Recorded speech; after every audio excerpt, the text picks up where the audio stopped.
오늘은 우리의 마음밭에 대해서 말씀을 나누려고 합니다. 함께 따라합니다. 마음밭이 중요합니다. 누구 마음밭이 중요할까요? 내 마음밭이 중요하지 않겠어요? 가슴에 손을 얹고 두드리시면서 마음밭이 중요합니다. 손을 얹었을 때 여러분 마음이 어떠신 것 같아요? 이 마음밭이 지금 어떤 것 같습니까?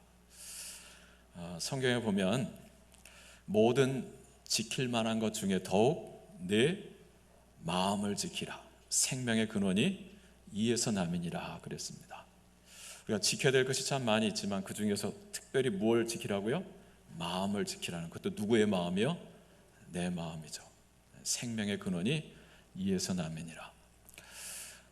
이태리에 지오바니 빠삐리라고 하는 문인이 계신데 그분이 이런 말을 했다고 합니다. 세계의 문제는 인간의 문제다. 인간의 문제는 마음의 문제다. 뉴스만 틀면 여러 가지 사건 사고가 있잖아요. 그 모든 문제들 들여다보면 결국 사람의 문제다라고 하는 거죠. 근데 사람의 문제인데 특별히 그 사람의 마음의 문제다라고 하는 거예요. 마음밭이 중요하다라고 하는 이야기를 해주고 있습니다. 올해 우리의 기원이 믿음이 자라고 수가 더하는 교회, 이렇게 하나님께서 주셨습니다.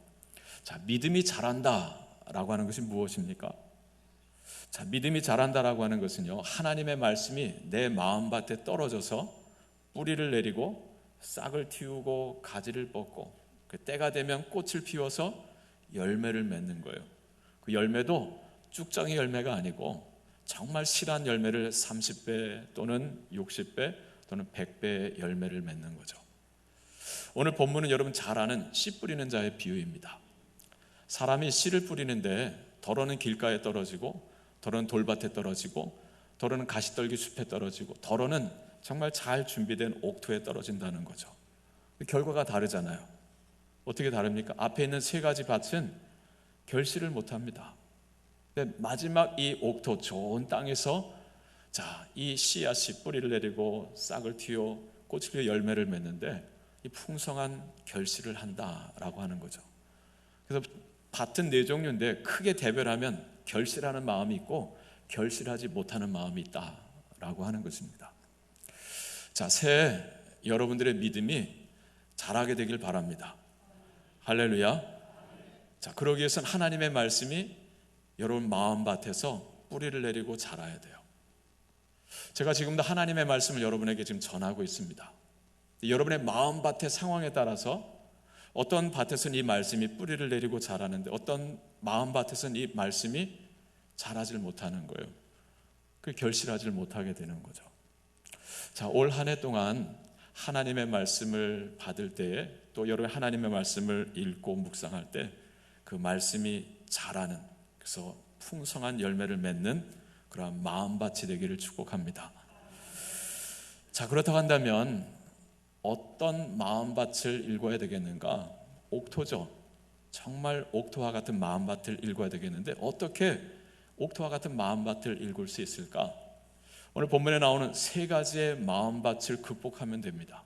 길가와 같은 마음, 돌밭과 같은 마음, 가시떨기 숲과 같은 마음이죠. 이런 마음을 극복할 때 우리 마음은 좋은 땅, 옥토가 되는 거예요. 자, 그래서 세 가지 마음밭을 생각해 볼 수 있습니다. 첫째는 우리 마음이 부드러운 마음이 되어야 한다라고 하는 것입니다. 자, 가슴에 손을 얹으면서 부드러운 마음, 부드러운 마음. 여러분 이 손에 느낀 여러분의 마음은 어떻습니까? 부드럽습니까? 단단합니까? 따뜻합니까? 차갑습니까?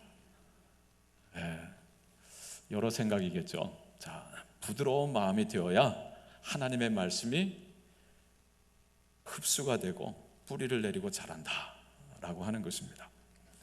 자, 오늘 예수님께서 이 씨 뿌리는 자의 비유를 말씀해 주시는데 씨앗은 말씀이다 라고 14절에 이야기해 주죠. 그리고 밭은, 이 땅은 우리의 마음을 뜻합니다. 자, 주님께서 농부가 되셔서 말씀을 이렇게 뿌립니다. 주의 종을 통해서 말씀을 뿌리고 말씀을 전하는데 자, 내 마음밭이 열매를 맺기도 하고 열매를 못 맺기도 한다라고 하는 거죠. 열매를 맺을 수 없는 첫 번째 땅은 길가와 같은 마음밭이다라고 말씀해 줍니다. 자, 3절 4절에 보면 들으라, 씨를 뿌리는 자가 뿌리러 나가서 뿌릴새 더러는 길가에 떨어지매 그랬어요. 어디에 떨어졌다고요? 길가에. 그러니까 씨를 이렇게 이랑과 고랑을 만들어서 이렇게 파가지고 하나씩 심는 게 아니고, 유대인들은 소쿠리에 씨앗을 담아가지고 어깨 허리춤에 이렇게 딱 잡고 뿌리는 거예요. 뿌리다 보면 덜어는 길가에 떨어진다라고 하는 거죠. 길가에 떨어진 씨앗 어떻게 되겠습니까? 뿌리를 내리기도 전에 누가 와서 먹어버려요? 새들이 와서 먹어버린다라고 하는 거예요. 이건 비유입니다.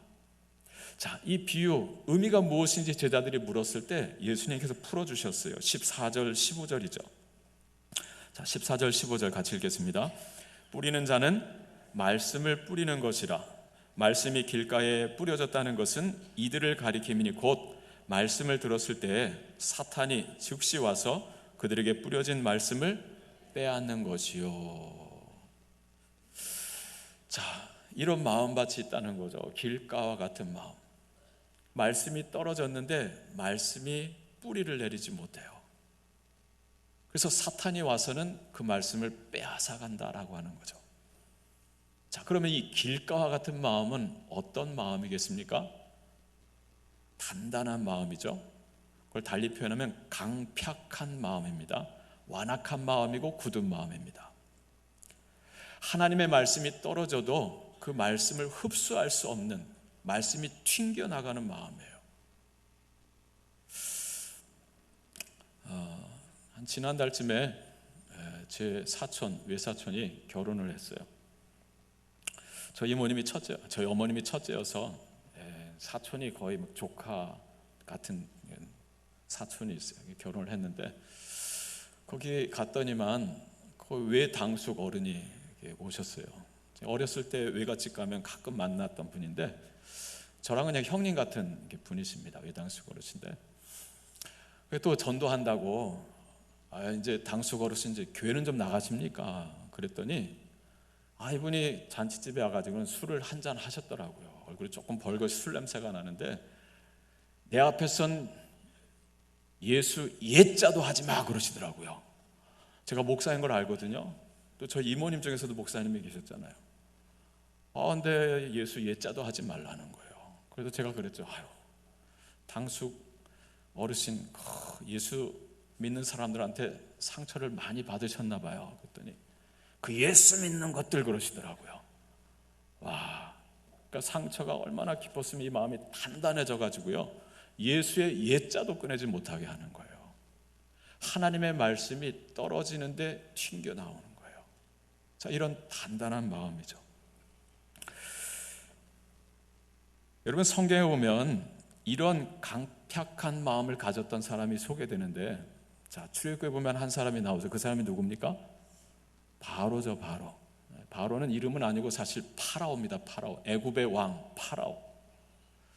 자, 출애굽기 7장 13절에 보면 옛 개역 성경 이렇게 번역을 했습니다. 바로의 마음이 강팍하여 그들을 듣지 아니하니 그랬어요. 누구의 마음이 강팍했다고요? 바로. 에집트의 왕 파라오의 마음이 강팍하여 그들의 말을 듣지 아니하였다 그랬습니다. 여기 그들은 누구를 말할까요? 하나님께서 보내신 모세와 아론이죠. 이스라엘 백성들을 출애굽시키기 위해서 모세를 보내는데 모세가 나는 입이 둔합니다. 그러니까 말 잘하는 형 아론을 붙여주셨어요.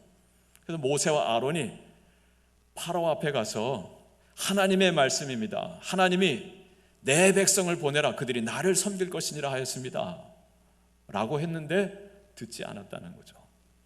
그러니까 바로가 그들의 말을 듣지 않았다는 것은 결국 누구의 말을 듣지 않은 거예요? 하나님의 말씀을 듣지 않은 거죠.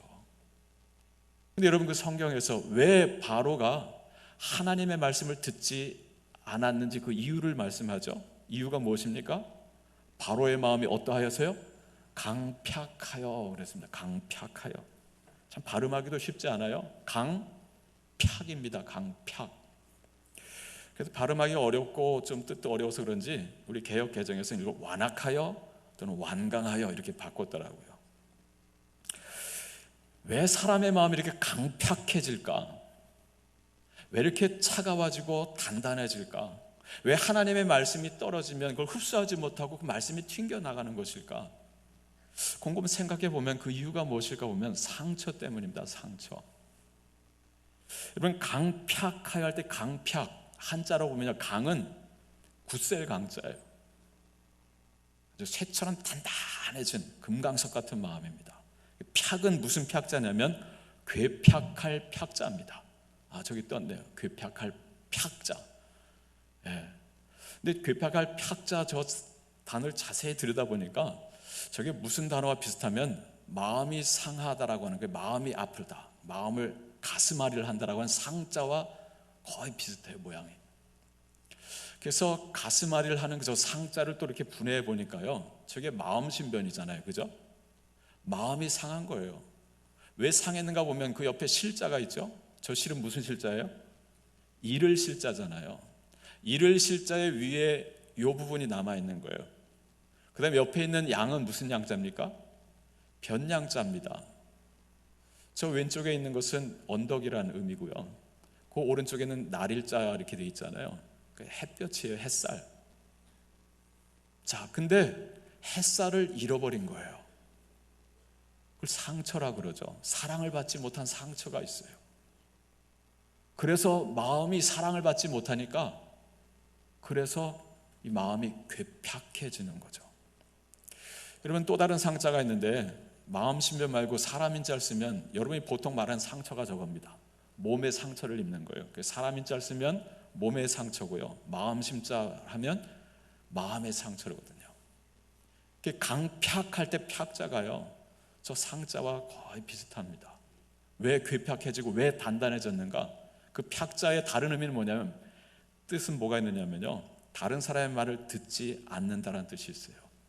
그런 팍자예요. 왜 그렇게 됐을까? 상처 때문입니다. 상처가 반복되고 또 반복되니까 마음이 단단하게 굳어진 거예요. 여러분, 길가가 왜 길가 그 단단한 밭이 됩니까? 왜 단단한 땅이 됩니까? 사람들이 계속해서 밟잖아요.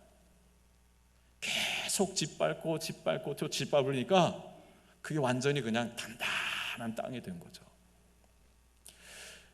왜 우리의 마음이 이렇게 단단해졌는가? 상처를 받고 짓밟히다 보니까 어느 순간 내 마음이요, 길가와 같은 단단한 마음이 된 거예요. 그래서 하나님의 말씀이 내 안에 뿌리를 내리지 못해요. 여러분, 아돌프 히틀러 있잖아요. 유대인들을 그렇게 대량 학살했던. 히틀러가 왜 이렇게 유대인들을 미워했을까? 그의 인생을 돌아다 보니까요, 그가 어린 시절에 그림 그리기를 좋아했대요. 그래서 미술학교를 지원하려고 했는데 2번이나 낙방을 했대요. 그 당시에 유대인 친구들이 있었는데 그를 그렇게 놀렸다네요. 그러니까 그것이 그 어린 히틀러에게 이 반감이 생기고 상처가 되고 열등을 시게 된 거예요. 그래서 그가 그 반감을 가지고 권력을 잡았을 때요, 600만이라는 유대인들을 학살하잖아요. 이 상처가 그만큼 무서운 거죠.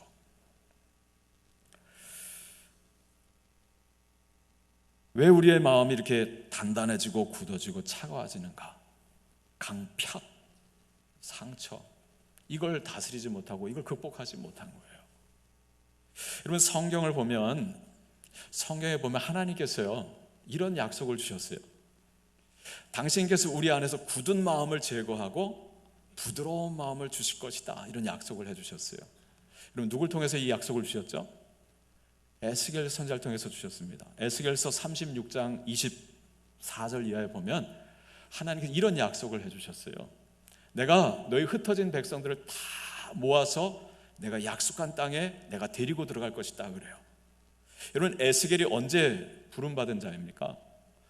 유대 왕국이 망할 때, 바벨론 쪽에서 짓밟힐 때, 그때 바벨론의 포로로 잡혀갔던 사람이 에스겔입니다. 아직 나라는 망하지 않았지만 완전 풍전등화예요. 곧 망할 유대 나라예요. 그때 에스겔은 포로로 잡혀간 그 바벨론 제국 치하에서 하나님의 말씀을 받아 전하는 거예요. 이스라엘의 그 상처와 그 죄악들을 다 드러내고, 하나님이 더 이상 거하실 수 없을 만큼 골마 터져 있는 예루살렘 정전, 이스라엘의 모습을 다 드러내죠. 그리고 이제 완전히 망해서 흩어지게 될 것을 예언합니다. 그런데 그 끝에 그러나 하나님께서 이렇게 회복하실 것이다 라고 하는 거예요. 내가 너희를 여러 나라 가운데서 인도하여 내고 여러 민족 가운데서 모아 데리고 고국 땅에 들어가서, 하나님 흩어진 그 백성들 다시 모아가지고 들어가시겠다는 거죠. 맑은 물을 너희에게 뿌려서 너희로 정결하게 하되, 죄 때문에 더럽혀서 흩어지게 됐는데 맑은 물로 그들의 마음을 씻으시겠다는 거예요.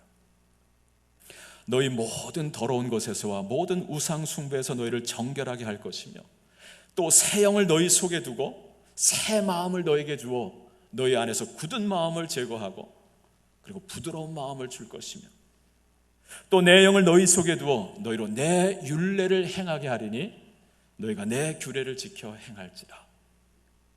저는 이 단단한 마음, 차가운 마음 가지고 하나님의 말씀이 튕겨나갔고요, 말씀을 떠나서 우상 숭배하며 온갖 욕심을 쫓아 살았던 이스라엘, 유다, 결국 망해서 흩어지지만 하나님께서 그러나 은혜를 베푸시겠다는 거죠. 사랑을 주시겠다는 거예요. 다시 그들을 모아서 그 마음을 맑은 물로 씻겨서 그 약속하신 땅에 살게 하시겠다는 거예요. 근데 어떻게 해요?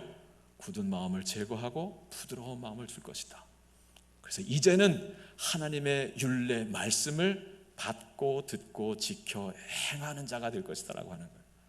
그래서 너희는 나의 백성이 되고 나는 너희의 하나님이 되리라. 할렐루야. 이게 주님의 약속이에요. 여러분, 여기서 주님께서 약속한 그 맑은 물은 뭘 상징합니까? 예수님이 십자가에서 흘리실 보혈이잖아요. 예수님이 우리의 죄를 대신 짊어 십자가에 달려 죽으시고 피 흘리심으로 말미암아 그 사랑, 그 은혜로 우리의 이 단단해진 마음, 이 차가워진 마음을 녹여주시고 부드럽게 해주시겠다는 거예요. 할렐루야. 오늘 여러분의 마음이 정말 단단해져 있거든, 정말 차가워져 있거든, 십자가에 달리신 예수 그리스도를 바라보시길 바랍니다. 여러분의 상처가 그 주님으로 말미암아 치유되어야 되는 거예요. 여러분, 사랑을 받지 못해서 내 마음이 상처 있고 단단한 차가운 마음이 되었다고 한다면 이제 정말 세상에 줄 수도 없고 알 수도 없고 빼앗을 수도 없는 하늘 아버지가 주시는 그 놀라운 사랑이죠. 감당할 수 없는 그 한량없는 사랑과 은혜를 입고 얼어붙어 있는 내 마음이 녹고 내 마음이 기경되는 거예요. 그 부드러운 마음이 되는 거죠. 그래서 하나님의 말씀이 튕겨나가는 게 아니고 하나님의 말씀이 흡수되는 거예요. 그 뿌리를 내리고 자라 결실하는 마음이 되는 거죠. 할렐루야. 자, 두 번째는요. 두 번째는 깊은 마음입니다. 깊은 마음. 함께 따라서 깊은 마음. 다시 가슴에 손을 얹고요. 자, 깊은 마음 되시길 바랍니다. 부드러운 마음이 되어야 되겠고요. 그 부드러움이 깊어야 되는 거예요. 자, 열매를 맺을 수 없는 두 번째 마음으로 예수님은 무엇을 드셨느냐면 돌밭을 들었습니다. 돌밭. 5절 6절 말씀이잖아요. 더러는 흙이 얕은 돌밭에 떨어졌다 그래요. 흙이 어떠하뇨? 얕은 돌밭에 떨어짐에 흙이 깊지 아니하므로 곧 싹이 나오나 해가 돋은 후에 타서 뿌리가 없으므로 말랐다 그래요. 자, 이건 비유고 해석은 16절 17절에 있죠. 자, 16절 17절 말씀 같이 읽어볼까요? 또 이와 같이 돌밭에 뿌려졌다는 것은 이들을 가리킴이니 곧 말씀을 들을 때 즉시 기쁨으로 받으나 그 속에 뿌리가 없어 잠깐 견디다가 말씀으로 인하여 환난이나 박해가 일어나는 때에는 곧 넘어지는 자요. 아멘. 돌밭이래요. 돌밭. 근데 돌 위에 흙이 얇게, 아주 얕게 쌓여 있어요. 겉에서 볼 때는 야, 좋은 땅이다 싶어요. 씨앗이 떨어졌습니다. 부드러운 얇은 흙이 위에 있으니까 뿌리가 내려갑니다. 말씀을 흡수해서 뿌리가 내려가는데 밑에 뭐가 있어요? 숨어있는 돌이 있는 거예요. 뿌리가 깊이 내려가질 못합니다. 그러다 보니까 작은 비바람에도 쉬 넘어지는 거예요. 이런 마음이 바로 돌밭과 같은 마음입니다. 그래서 결실할 수 없다라고 하는 것이죠. 그 말씀으로 인하여 어떤 환난과 핍박이 임할 때 넘어진다는 거예요. 그걸 극복하지는 못해요. 이유는 뭐냐면 뿌리가 깊질 못해요. 왜요? 마음밭이 얇아요. 그 속에 돌이 있는 거예요. 디모데후서 4장에 보면 데마는 세상을 사랑하여 나를 버리고 데살로니가로 갔다는 말씀이 있죠. 여러분, 대대적인 핍박의 때잖아요. 바울과 베드로가 잡혀가고 순교하던 때, 야, 나 예수 못 믿겠다. 믿음 버리고 세상 사랑하여 다시 세상으로 돌아갔다는 거예요. 여러분, 데마가 예수 믿는 사람이고 예배 드리는 사람이었습니다. 그런데 환란이 임하자 나 이게 못 믿겠다 버리는 거예요. 다시 세상으로 돌아가는 거예요. 이유가 뭐냐? 뿌리가 깊질 못해요. 마음밭이 얇은 거예요. 그 속에 숨어있는 커다란 바위가 있어요. 돌이 있는 거예요.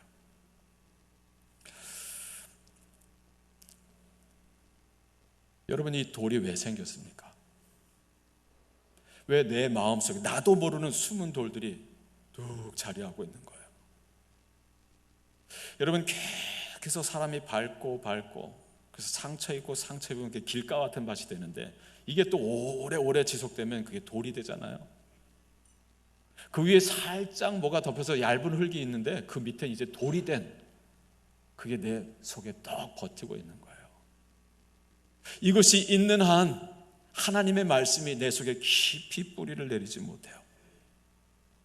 우리 교회 화분이 많죠. 이 화분을 이렇게 배달해서 옵니다. 근데 전엔 몰랐는데요, 이게 화분을 관리하다 보니까 알겠더라고요. 이 화분이 이렇게 크고 깊지만 이 화분의 절반은요 흙이 아니에요. 밑은 스티로폴이 있어요. 위에만 흙이 있고 거기다가 저걸 갖다 심어 놓은 거예요. 그러니까 물을 주다 보면 물이 충분히 배이지 못하고 그냥 흘러내려가요. 이 나무가 오래오래 건강하게 자라지 못해요. 그러니까 흙을 다 집어넣지 흙값이 비싸잖아요. 그러니까 살짝 절반만 하고 파는 거예요. 그러니까 우리가 이 나무를 오래오래 건강하게 키우려면 어떻게 되면 분갈이를 해야 돼요. 다시 다 빼내고 안에 있는 뭘 빼내야 돼요? 스티로폴을 다 빼내야 돼요. 그리고 기름진 흙을 그 안에 담고 그리고 다시 나무를 심어가지고 키워야 건강하게 자랍니다. 여러분이 정말 하나님의 말씀을 받고 정말 빈혈이 있는 그런 모습이 아니라 건강하게 자라기 위해서는요, 내 속에 있는 이 스티로폴들, 이 돌들을 다 뽑아내야 돼요. 어떻게 할 수 있을까요? 치유받아야 되는 거예요. 하나님의 말씀을 쟁기 삼아서 그리고 여러분의 깊은 기도와 묵상, 눈물의 회개를 통해서 깊이 갈아엎어야 돼요. 필요한 포크레인으로 그냥 팍 퍼가지고요, 돌들을 다 제거해야 돼요. 제주도는 삼다도라 그러죠. 뭐가 많아요? 돌이 많고 바람이 많고 또 여자가 많다 그러죠. 배 타고 나가서 남자들이 죽으니까 여자들이 많은 거예요. 근데 돌이 많은 곳이잖아요. 근데 거기도 밭이 있더라고요. 거기서도 곡식을 키워요. 근데 제주도에는 밭을 보면 다 밭 두렁에 보면 뭐가 있어요? 돌로 담이 있잖아요. 그 돌담이 다 어떻게 생겼어요? 화산섬이다 보니까 돌이 엄청 많은 곳이거든요. 근데 곡식을 키우기 위해서 농부들이 힘들게 그 안에 있는 돌들을 다 캐다가 밖에다 쌓아놓은 거예요. 하나하나 쌓다 보니까 담이 됐어요. 바람이 많은 제주도에서 바람을 막아주는 역할을 하죠. 그리고 이 땅은 이제 부드러운 깊은 땅이 된 거예요. 거기서 곡식이 자라는 거죠. 여러분, 이 마음속에는 이 숨은 돌들, 나도 알지 못하는 이 돌들을 말씀의 쟁기로 여러분 다 퍼내시길 바랍니다. 할렐루야. 그의 눈물에 깊은 기도가 있는 거예요. 있어야 되는 거예요. 호세아서 10장에 보면 너희 묵은 땅을 기경하라 그랬어요. 내 마음밭이 오랫동안 그냥 냅둬 버리다 보니까요, 이런 상처 저런 상처 받고 또 그 상처 속엔 사탄이 그 상처를 딛고 들어오잖아요. 사탄은요, 단단해진 내 마음밭에 말씀은 뺏어가고요, 지가 들어와서 살아요. 난 상처를 입었는데 내 속에 마귀가 들어와서 나를 지배하는 거예요. 그래서 그 상처가 내 안에 돌이 돼버리게 하는 거죠. 그것을 뽑아내지 않는 한 우리는 정말 풍성한 결실을 기대할 수가 없습니다. 자, 시편 92편에 보면 참 좋아하는 말씀이 있어요. 시편 90, 안식일의 찬송시인데요. 그 13절 14절에 보면 여호와의 집에 심겼으며 우리 하나님의 궁정에서 뜰에서 번성하리로다. 늙어도 여전히 결실하며 진액이 풍족하고 빛이 청청하니 여호와의 정직하심을 나타내리로다. 할렐루야. 고난이 임해도 여전히 빛이 청청하고 진액이 풍족하고 때를 따라 열매를 맺는다는 거예요. 이유는 뭐예요? 여호와의 집에 심겼으며 그래요. 하나님의 집에 깊이 뿌리를 내리고 자라니까 웬만한 풍파에 쓰러지지 않습니다. 그리고 늙었는데도 여전히 결실을 한대요. 이와 같은 마음밭을 일굴 수 있는 우리 광성 가족들이 다 되시기를 주님의 이름으로 축복합니다. 자, 마지막 우리의 마음이 어떤 마음이 되어야 될까? 단순한 마음입니다. 단순한 마음. 다시 가슴에 손을 얹고요. 자, 단순한 마음. 단순한 마음. 반대말은 어떤 마음일까요? 복잡한 마음입니다. 마음이 복잡하면 또 열매를 맺을 수가 없어요. 자, 열매를 맺을 수 없는 세 번째 마음밭을 주님께서 소개해 줍니다. 7절 말씀이죠. 자, 덜어는 어디에 떨어졌다 그래요? 가시떨기에 떨어졌다 그래요. 이건 사실 밭이 아니죠. 이미 숲이 돼버렸습니다. 자, 거기에 씨앗이 떨어졌어요. 자, 그러면 어떻게 됐어요? 가시가 자라 그랬습니다. 씨앗이 자라야 되는데 세상에 가시가 더 훨씬 자라는 거예요. 그래서 이 씨앗의 싹의 기운을 막는다는 거죠. 그래서 결실하지 못하였고 그래요. 뿌리도 내렸고 싹도 올라가는데 위에서 짓누르는 이 가시떨기가 있는 거예요. 그래서 결국 열매를 맺지 못한다라고 하는 거죠. 자, 이에 대한 해석을 주님께서 18절 19절에 말씀해 주십니다. 같이 읽겠습니다. 18절 19절. 또 어떤 이는 가시떨기에 뿌려진 자니 이들은 말씀을 듣기는 하되 세상의 염려와 재물의 유혹과 기타 욕심이 들어와 말씀을 막아 결실하지 못하게 되는 자요. 아멘. 여러분, 이 가시떨기 밭과 같은 마음은 어떠한 마음이냐? 복잡한 마음입니다. 왜 이렇게 복잡한지요? 내가 무엇을 위해 살아야 돼? 인생의 목적이 불분명해요. 너무 복잡해요. 달리 표현하면요, 인생의 목적이 없어요. 달리 말하면 이 속에 주인이 너무 많아요. 여러분, 주인이 한 사람인 것과 주인이 두 사람, 세 사람인 게 어떤 마음이 복잡하겠어요? 주인이 많은 복잡한 거예요. 왜 이렇게 마음이 나뉘고 갈라지고 복잡하게 되었느냐? 그 주님 말씀하시잖아요. 세상의 염려와 재물의 유혹과 기타 욕심이 그랬어요. 여러분, 원어적으로 염려라고 하는 말은요, 갈라진 마음이란 뜻입니다. 여러분, 염려가 내 안에 생기면 마음이 집중이 안 돼요. 계속 두 갈래 세 갈래로 갈라지죠. 그런 경험이 있으세요? 없으세요? 지금도 막 갈라지는 분들 계시죠? 이게 말씀에 집중해야 되는데 그냥 갈라지는 거예요. 염려가 그렇고요, 유혹도 그래요. 하나님 내게 짝지어진 내 아내만을 바라보고 살아야 되는데 직장에는 미스김이 자꾸 아른아른 그리고 이 마음이 나뉘고 말이죠. 마음이 나뉘는 거예요. 이 욕망, 욕심 때문에 그렇거든요. 이 복잡하니까 인생의 열매를 거둘 수가 없다라고 하는 거죠. 여러분, 성경에 보면 아간의 마음이 이렇듯 복잡했잖아요. 여리고 성에 그걸 그냥 주님께 다 드리라고 했는데 이건 첫 열매잖아요. 가나안 땅, 약속하신 땅의 첫 열매가 여리고성이기 때문에 하나도 남겨서 다 주님께 바치라고 했는데 그걸 보는 순간 욕심이 들어와가지고 그걸 숨겨놓고 아닌 것처럼 뚝 하고 있었잖아요. 그 얼마나 복잡하겠어요. 제비 뽑아서 자기에게 점점 다가오는데도 그걸 내가 했습니다 일찍 나서야 되는데 그러지도 못하고 복잡한 마음이어서 그랬습니다. 게하시의 마음 얼마나 그래요. 우리 스승 엘리사 선생님이 아유 그것 좀 나만 장을 주는 것 좀 받지, 그러면 좀 같이 배불리 먹고 할 텐데 그걸 그냥 돌려보내다니요. 그럼 바보 같은 스승 밑에 내가 지금 뭐야 이거. 그냥 몰래 뒤쫓아가지고 거짓말해가지고 그걸 또 받아오잖아요. 그 마음이 얼마나 복잡하겠어요. 아나니아와 삽비라 생각해 보세요. 얼마나 복잡합니까? 재물도 생각하고 붙들고 성도들의 인기도 잡아야 되겠고 그러면서 하나님도 섬겨야 되겠으니까 이 마음이 세 갈래로 막 갈라지는 거예요. 여러분, 예수님께서 이런 마음을 두고 하신 말씀이 있죠. 한 사람이 두 주인을 섬길 수 없나니 그러셨어요. 혹 이를 미워하고 저를 사랑하거나 혹 이를 중히 여기고 저를 귀히 여김이 이를 중히 여기고 저를 경히 여김이라.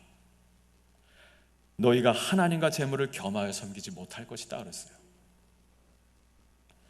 내 마음의 주인이 둘이고 셋이고 내 인생의 목적이 이것저것 다 잡으려고 하니까 복잡한 거예요.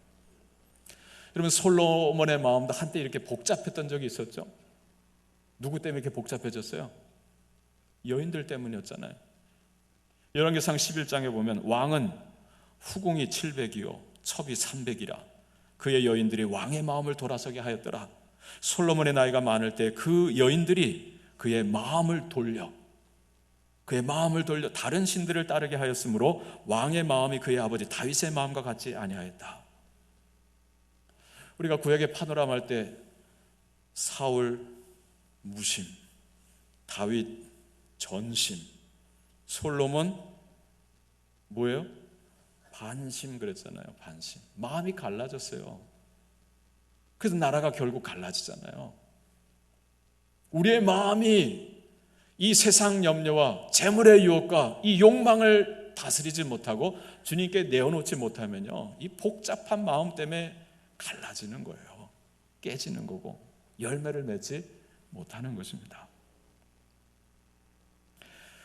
자, 어떻게 하면 우리의 마음밭을 일궈서 이 성경의 말씀은 좋은 땅, 그래서 말씀을 흡수해서 뿌리가 내리고 싹이 자라고 그리고 무성하게 자라서 결실을 해도 30배로 또는 60배로 100배로 결실할 수 있을까?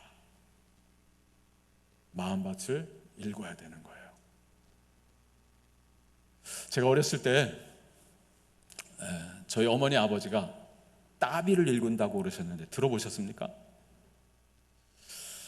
부모로부터 받은 땅 뭐 이렇게 해서 한 땅은 너무 얼마 없으니까 이게 곡식은 지어 먹어야 되겠고 그러니까 그 당시 영림서 땅이라고 있어요. 국가 땅이죠.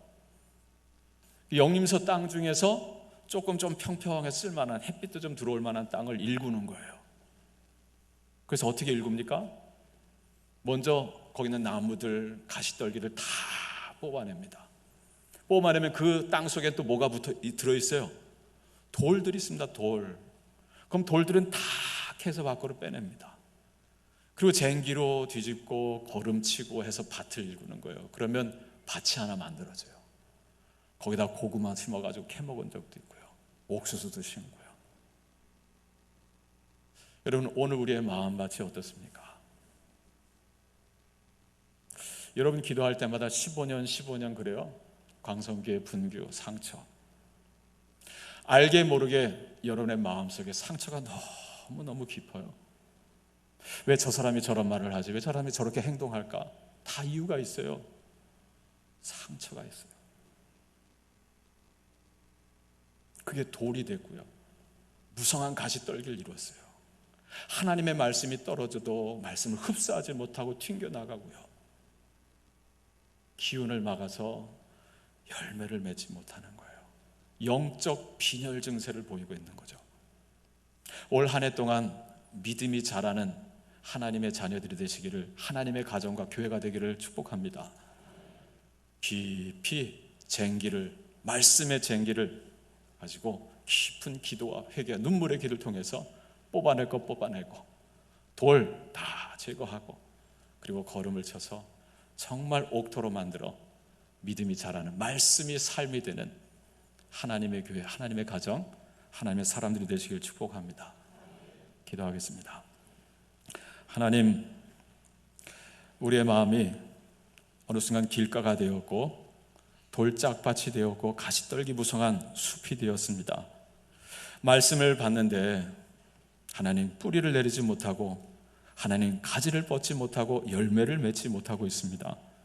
오셔서 이 마음밭을 기경하여 주시옵시고 옥토로 바꿔주셔서 하나님의 말씀을 흡수하는 마음, 그래서 하나님 아버지 싹을 틔우고 때가 되매 하나님 결실하는 그것도 풍성한 열매를 맺어서 하나님께 영광 돌리고 그리고 하나님 이웃을 섬길 수 있는 복된 마음들이 되게 하옵소서. 예수님의 이름으로 기도합니다. 아멘.